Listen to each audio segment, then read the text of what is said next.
Доброе утро, уважаемые гости. Да, камеру можно включить, это здорово. Я вас приветствую от имени команды «Точки кипения Якутск». И напоминаю, что у нас идет серия мероприятий, приуроченных ко дню рождения. Да, нам 2 года, и мы приглашаем наших друзей, партнеров поделиться своим бесценным опытом, рассказать о своей деятельности. И сегодня у нас в гостях наши друзья из Горного района. Сардана Стручкова, исполняющая обязанности главы муниципального района Горный Улус, Семен Семенов, ведущий специалист по грантовой работе администрации муниципального района Горный Улус. И наши друзья сегодня расскажут о своей деятельности в рамках мероприятия «Поддержка грантовой деятельности» как эффективный механизм развития института гражданского общества на примере Горного района. Долго и много говорить не буду. Сообщаем нашим зрителям, которым сегодня повезло быть в онлайн-режиме среди нас, что вы в любой момент можете в чат отправить свои вопросы, а также в конце эфира можете включить микрофон и задать интересующий вас вопрос. Наши друзья ответят обязательно. Хорошо, слово Сардана вам для того, чтобы вы начали прямой эфир. Добрый день, коллеги. Очень рада, что сегодня нашли время пообщаться с коллегами из других районов и из города Якутска. За такую возможность благодарю Викторию, потому что вы запускаете такую серию вебинаров, да, получается, с районами, и на самом деле они приобретают неоценимый опыт. Что касается Горного Улуса, мы сегодня вам расскажем о грантовой деятельности. Вообще по республике проводится рейтинг участия на грантах главы республики, на грантах президента Российской Федерации и вообще в грантовых проектах. И последние 3 года Горный Улус занимает лидирующие позиции в этом направлении. В нашем Улусе это движение началось с 2016 года. С 2016 года, получается, мы начали активно участвовать на грантовых проектах. И с 2018 года, как поняли, что это неоценимая поддержка бюджет муниципальных районов, бюджет муниципальных образований и также поддержка гражданского общества. Это некий мост между администрациями и населением. Мы, осознав это с 2018 года, уже привлекли в качестве ведущего специалиста Семена Олеговича, он сегодня присутствует. В администрации добавили штат специалиста именно по грантовой работе. Есть конкретный человек, получается, работает с общественными некоммерческими организациями, и, несомненно, это нам помогло очень. Получается, на сегодняшний день у нас 30 некоммерческих организаций. В каждом наследии есть координационные советы. И специалист конкретно работает с некоммерческими организациями, помогает в написании проектов, помогает с отчетами. И получается, грантовая поддержка у нас ежегодно увеличивается, получение грантовой поддержки. В этом году тоже участвовали. Получается, за 9 месяцев этого года получили грантовую помощь на общую сумму 10 миллионов 115 тысяч. Из них больше 7 миллионов из федерального бюджета. И всего поддержано за этот год 21 проектов. Сейчас тоже идет конкурс на президентские гранты. И тоже готовим сейчас проекты. У нас есть экспертный совет, достаточно такой, активный экспертный совет, и экспертный совет рассматривает эти все проекты. Часто совещаемся, и в итоге получаем на выходе уже готовые такие нормальные проекты, которые могут достойно конкурировать с остальными проектами в Российской Федерации. Что хочется сказать, за эти годы, до сегодняшнего момента, в виде гранта мы получили 28 миллионов 575 тысяч. Всего реализовано 62 проекта. Мы считаем, что это очень хорошие цифры. Мы все знаем, что муниципалитет, ну, в муниципалитете бюджет ограниченный, и поэтому дополнительные источники финансирования могут быть только через такие гранты. Поэтому коллегам я бы посоветовала обратить внимание на это.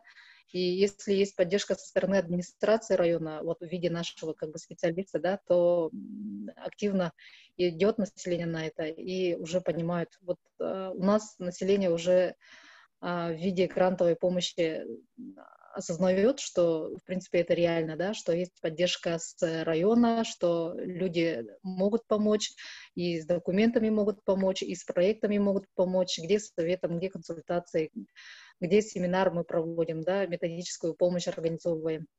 Поэтому, ну, отличная площадка для вынесения проблем населения и для их решения получается. Вот.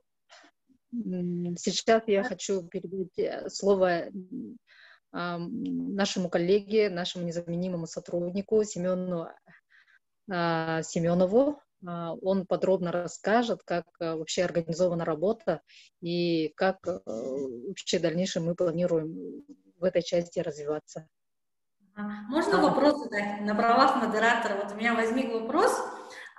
Возможно, скажите, пожалуйста, вот, Сардана Степановна, не во всех муниципалитетах, значит, есть такие специалисты, которые специально, скажем так, извините за тавтологию, занимаются именно грантами и мерами господдержки, да, то есть не во всех муниципалитетах и не во всех.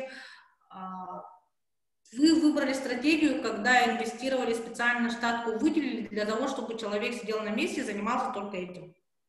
Да, совершенно верно. Для тех, кто к нам только подключается и будут смотреть записи, мы говорим о том, что это инвестиции возвращаются, вот, судя по цифрам, в каком, наверное, зарплату, которую вы выделяете штатные единицы, да, людям, они возвращаются в большом объеме. Спасибо. Хорошо. Ага, Семен, вам слово. Расскажите о своей деятельности. Нам очень интересно послушать сегодня вас.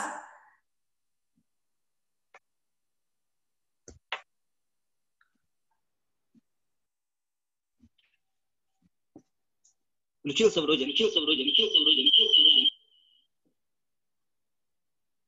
Добрый день, уважаемые участники.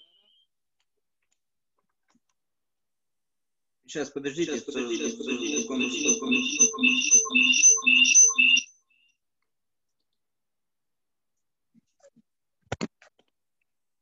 Раз. Проверка связи. Это мне только или слышится так? Семен, смотрите, там на компьютере нужно отключить динамик. На компьютере, да?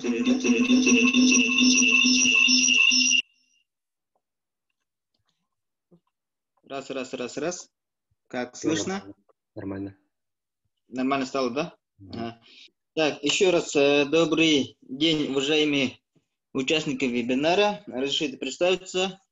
Как и меня ранее представили, меня зовут Семенов Семен Олегович. Я ведущий специалист по грантовой работе администрации муниципального района Горного Уста. В мои обязанности, это, как уже сказали, объяснили, входит тестная работа с нашими социально ориентированными некоммерческими организациями, консультационная помощь при юридической регистрации, методическая помощь при составлении социальных проектов и лоббирование проектной деятельности среди некоммерческого сектора. Да? Тут сейчас разрешите включить презентацию нашей работы, да, она у нас так.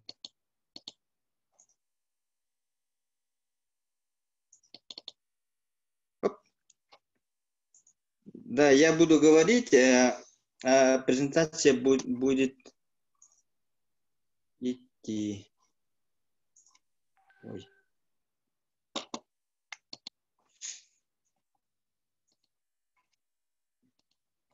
Мгм. Так вот, как я и ранее сказал, в мои обязанности входит это тесное взаимодействие именно с некоммерческим сектором. Да? Я как бы являюсь связующим звеном органов власти и населения, да, и вроде бы справляюсь. Ага. Вот вчера мы обговаривали с Викторией, что именно вам можно предложить, рассказать, да. Сперва подготовил проект как отчетность. Ну, извините, пожалуйста, вы пока так просто так посмотрите презентацию. По предложению Виктории она сказала, чтобы я объяснил именно практическую деятельность. Да. Практическая деятельность моей работы, ее суть, да. Мы вот считаем то, что основным успехом в проектной работе это является командная работа, да, в первую очередь. И поэтому необходимо это понимать и также объяснять с самого начала то, что без команды реализация, составление проектов это уже проигрыш. Поэтому с самого начала, да, с самых первых шагов надо объяснить людям, населению то, что в первую очередь это основной фактор успешной реализации социальных проектов, получения грантов, это команда, да. Тут, я не буду рассказывать сейчас, что да как составляется работа команд. Вы можете посмотреть это, если прогуглите, там есть труды доктора Мередита Белбина и его системе и об ролях именно команды, там про 9 ролей команды, где-то вы можете там посмотреть, изучить, как бы, да, там очень хорошо, подробно объясняется, что в команде нужны такие роли, как руководитель, дизайнер, критик, эксперт, координатор, исполнитель и так далее.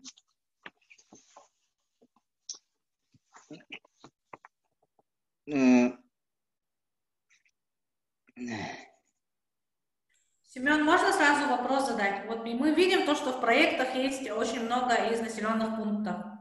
А вы непосредственно в ваших селах работаете с администрацией или у вас есть там люди, амбассадоры, которые, скажем так, являются мосточком между селами и администрацией района? Да, с населенными пунктами мы тесно работаем, но там в основном проектную деятельность и составление команды это возлагается на заместителей глав по социальным вопросам. Хорошо, то есть это полномочия заместителей глав, которые есть в администрациях каждого населенного пункта. Хорошо, спасибо.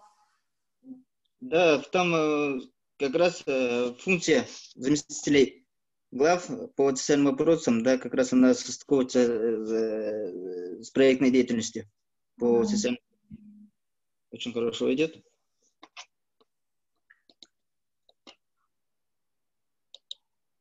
Ну, мы работаем в основном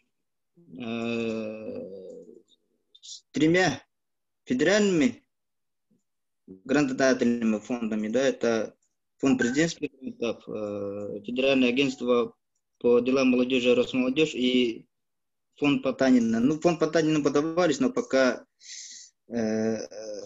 победителей нет. Ну, будем идти работать. У нас хорошо получается с фонда президентских грантов и с Росмолодежью. Ну, среди региональных грантодателей это гранты главы, фонд поддержки будущих поколений и Алмаз Регенбанк. как и ранее сказал, если есть вопрос, почему это у нас получается лидировать, да, среди муниципальных районов проектной деятельности, как и сказала Сардана Степановна, это зависит от поддержки именно главы, да, именно поддержки глав, заместителей, поддержки инициатив населения. Может, из-за этого, ну, основной, да, эффект мы получили из-за этого.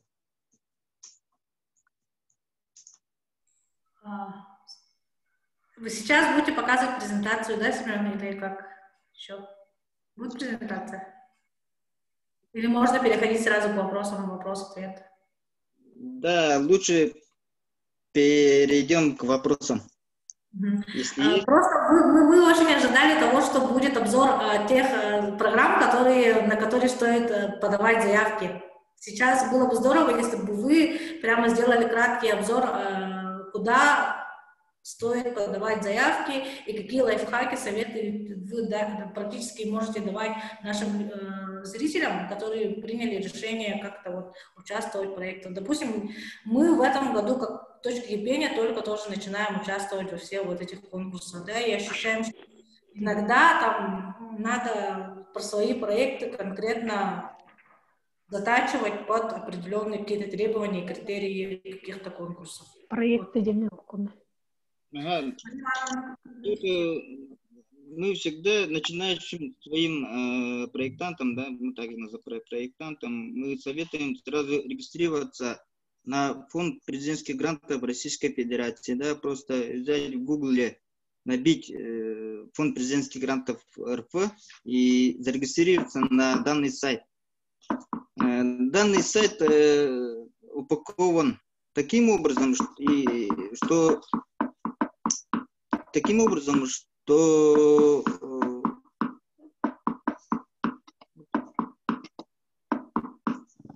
сейчас, подождите, пожалуйста. Да, данный сайт упакован таким образом, что очень доступен именно для простых пользователей. И там есть все необходимые методические рекомендации, все необходимые документы, видеоролики, видеоуроки. Очень полезно начинать с того, что ознакомиться как раз с этим конкурсом, именно с конкурсом фонда президентских грантов. Да, там сами эксперты конкурса выступают, объясняют, что доказать надо, на что обращать внимание, какие именно бывают основные ошибки при составлении проектов, заявок, да. И очень доходчиво объясняют именно простыми, доступными словами, без применения трудных таких терминов. Да, мы всегда очень важно, очень эффективно начинать именно вот с фонда президентских грантов. И мы поняли, что там уже налажена такая система, да, такая заявок экспертами, там все прописано вплоть до запятых, да, в кавычках. Как оцениваются проекты, на что влияет, на какие критерии и так далее. Поэтому очень удобно работать. Хорошо. То есть там надо начинать тем, кто только вот в эту программу заходит, надо начинать с фонда президентских грантов. Вот, мы поняли. Спасибо. Наши зрители включают микрофоны, видимо, хотят вопросы задать. Да, вы можете задавать вопросы, чтобы у нас получился очень хороший продуктивный диалог. Либо вопросы можно сразу написать в чат, у нас тут есть, да. Мария Ивановна, вы хотели задать вопрос, да? Просто я у вас тут выключила микрофон.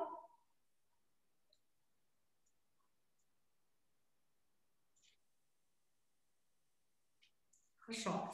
Так, дальше. Какие еще программы есть, кроме фонда президентских грантов? Семен?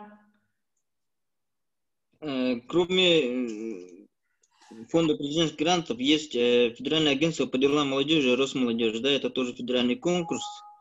Это среди физических лиц, также некоммерческие организации. Не все наши активные граждане имеют свои некоммерческие организации или являются членами некоммерческой организации, да.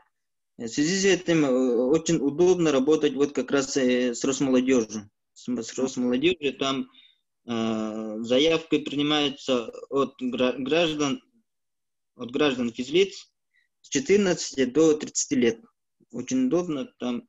И сумма у них достаточно высокая. Можно подавать заявку до 1,5 миллиона на свою идею, на свою реализацию. И у них также идет методические рекомендации, тоже объясняют очень простыми словами, доступными. Хорошо, так, и мы видим то, что Владислав Барнашов хочет задать вопрос. Здравствуйте, Владислав. Ага. Добрый день, уважаемые коллеги. Здравствуйте, Сардана Степановна. Здравствуйте, Семен Олегович. Можно, пожалуйста, задать вам вопрос по грантам, в которых участвуют обучающиеся общеобразовательных учреждений Горного Улуса. Вы напомнили про Росмолодежь, и нам известно то, что в Горном Улусе активно работают по данным направлениям активисты российского движения школьников и других детских общественных объединений. Можете, пожалуйста, сказать, в каких мероприятиях, грантовых конкурсов дети вашего района приняли активное участие и, возможно, выиграли какие-то грантовые места по данным всероссийским проектам? Спасибо за вопрос, очень хороший вопрос. Можно еще раз? Андана?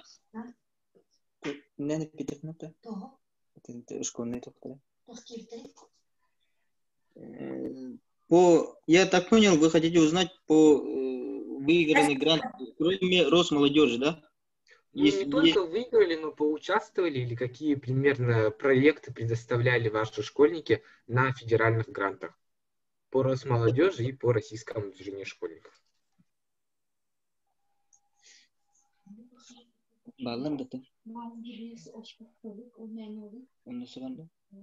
Ну вот, в этом году в грантовом конкурсе Росмолодежь с нашего улуса победителями стали 6 заявок, да, 6 победителей, и среди них как раз победителями стали 2 ученика.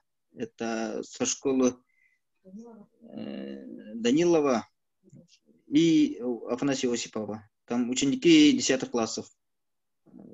Там один проект был по созданию мобильной игры Алунхо, а второй это эко-сумки. Да, они получили грант суммы 240, это эко-сумки, и создание мобильной игры это на 170 тысяч. 170 тысяч. Спасибо за ответ, Семен Олегович. Можно, пожалуйста, задать следующий вопрос, касающий грантовую поддержку в муниципальных образованиях республики. Что нужно сделать, чтобы в наших районах, муниципальных образованиях, городских округах создавались такие вот отделы, которые могут помогать для подачи заявок в грантовые конкурсы федеральных и региональных уровней? То есть, как нам нужно, например, я из Мирнинского района,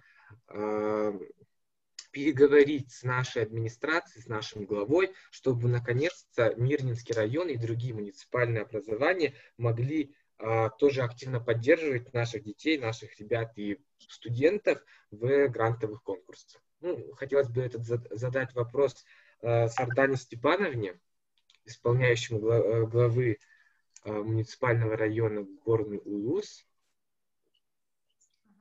Владислав, ну вот я на полномочиях модератора и человека, который как раз-таки очень коммуницирует с Мирнинским районом, я отвечу на твой вопрос, потому что такой человек в вашей администрации уже есть.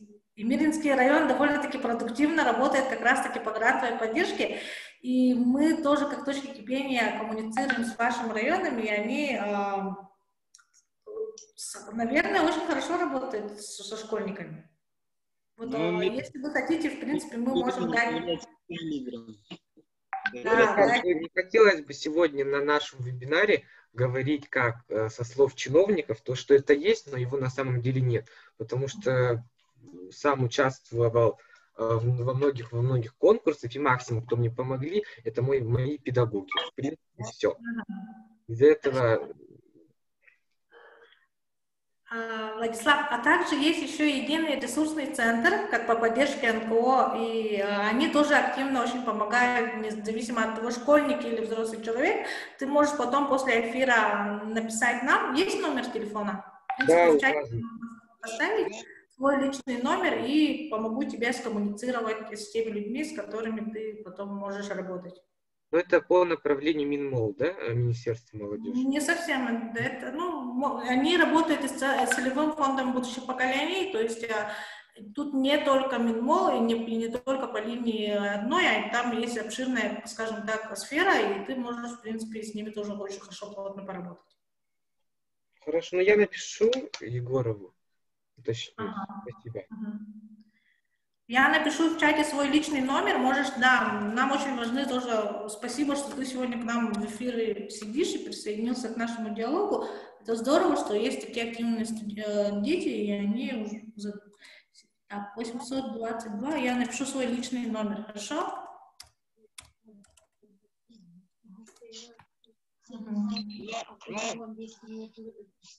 Ага. Семен, вам тоже, наверное, стоит ответить от Сардана Степановны, да, потому что Сардана Степановна у нас сейчас на другом ВКС находится. Да, я работаю именно в отделе социальной политики, да. Для муниципальных районов как раз могу посоветовать то, что отделы управления, работающие именно по социальному направлению, там нужно как-то постараться открыть штаты, такой же, как и с функциями, вот такими, какими у меня есть, имеются в данный момент, да. Как раз вот вопрос, если управление социальной политикой будет заниматься и будет иметь таких специалистов, то было бы вообще хорошо. Я знаю то, что очень у большинства муниципалитетов нету отдельных штатов, и работа с грантовой деятельностью, она как бы прикрепляется уже к имеющимся, как дополнительная нагрузка. Просто как дополнительная нагрузка идет, да, и поэтому, конечно, ожидать от такого большой продуктивности не получится, наверное, скорее. Это... Конечно, согласна. Владислав, еще хочешь задать вопрос? Пока нет. Ага, хорошо. Возможно, у наших других зрителей есть вопросы, ну а пока предлагаю, Семен, продолжить обзор программ. Мы остановились на программе, которую вы рассказывали для молодежи, да, то, что могут подать физические лица. Да, дальше еще какие программы есть, и мы максимально хотим от вас сегодня услышать эту информацию, потому что все сейчас навыками и компетенциями владеют, чтобы зайти на сайт, посмотреть потом самостоятельно, но надо сделать перечень конкретно, куда можно подавать документы, куда можно заявиться. Да, есть еще один федеральный грантодатель, да, фонд Потанина.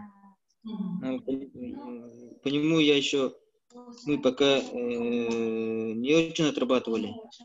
Это такой фонд такой со специфическим направлением, таким четким. Остальные вот фонд президентских грантов и Росмолодежь, они являются как бы комплексными. Там можно подавать заявку с любым направлением, с любым.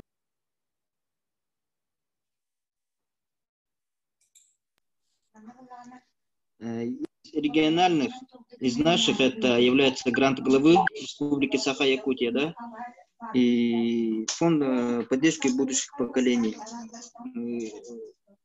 также Алмаз Эргенбанк. Ну, с этого года, с нынешнего года, гранты главы Республики Саха-Якутия, они перешли на электронный формат, также по аналогу фонда президентских грантов. Очень удобно там подавать именно заявки, не бегая за бумажками, за подписями, а через систему, через интернет. Да? Очень удобно. Все документы сканируются и подаются через нее, через через портал OneClick Якутия. Очень удобно работать. Да, согласна. Ага. Еще. Скажите, пожалуйста, вот у нас мероприятие называется то, что грантовая поддержка является эффективным механизмом развития институтов гражданского общества. Ладно, деньги получили, по-простому, давайте начнем. Деньги получили, вот вам деньги. Расскажите о тех проектах, которые, скажем так, не захлопнулись, а продуктивно показывают очень хороший KPI, да, показывают очень хорошие результаты. Что сейчас вот с помощью вот этих грантовых средств стало на рельсы и хороший продукт показывает именно в горном районе? Да, вот грантовая деятельность, именно получение грантов по проектам, это же не только получение дополнительных средств на реализацию своих идей, не только получение финансов, денег, это именно как объяснить? Это именно инструмент, механизм. Да, механизм взаимодействия как раз, да, межведомственных учреждений, органов власти и населения, да? Да. Мы как бы через реализацию, через составление таких проектов очень поняли то, что это является очень удобной площадкой для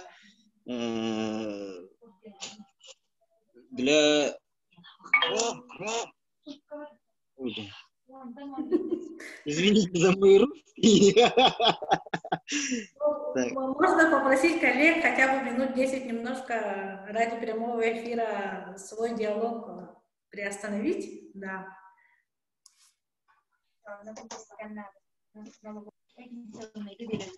Находить общий язык. Вот. Да, находить общий язык. Вот мы поняли, что это очень эффективный механизм нахождения общего языка органов власти и населения.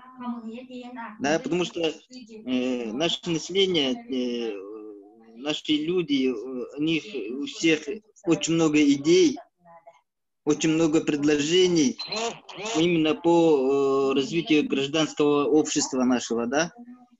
И так бывает, что как бы некоторые люди, они держат у себя в голове свои идеи, свои предложения и как бы критикуют, да, критикуют власть, то, что почему не доделали таким образом, почему нету такой-то поддержки и так далее, да, почему не обращают внимания на какие-то вот такие вот проблемные вопросы, да, и так получилось то, что когда подходят со своими идеями, со своими предложениями, мы сразу начинаем их обучать именно составлению проектов, да, это проектному планированию.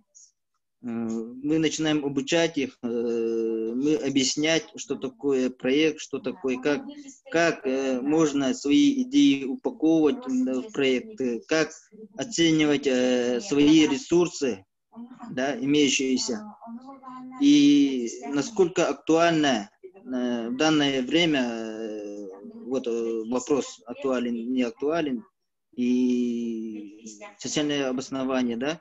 И таким образом получается то, что некоторые развивают дальше свои идеи, да, которые вот, да, бывают такие идеи уникальные очень. Они дальше развивают и упаковывают в проект, и уже получается мы находим необходимые НКО, да, некоммерческие организации, через которых они могут податься, чтобы реализовать свои идеи. И чтобы мы им объясняем, как нужно организовываться, да, как собираться в команды, как потом все это реализовывать. И так получилось то, что люди начали организовываться, да, люди начали собираться в команды и очень заинтересовались вот как раз проектной деятельностью, да.